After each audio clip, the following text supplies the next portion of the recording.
আমি কলেজের ফাঁকে ফাঁকে ছোটখাটো একটি পিৎজা শপে কাজ করতাম। একদিন কাজ করতে করতে রাত প্রায় 12টা বেজে গেল। কখন যে রাত 12টা বেজে গেল সেই বিষয়টি আমার খেয়ালই নেই।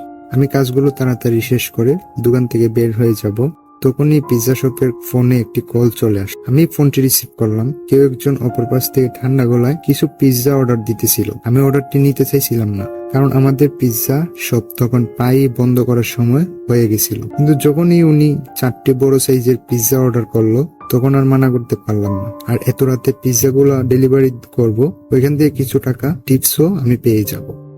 এই বিদায় পিৎজা গুলো নিয়ে আমি অনেক দ্রুত গতিতে ডেলিভারি দিতে গেলাম। ডেলিভারির ঠিকানাটাও আমাদের পিৎজা শপ থেকে অনেক দূরে পড়ে গেল।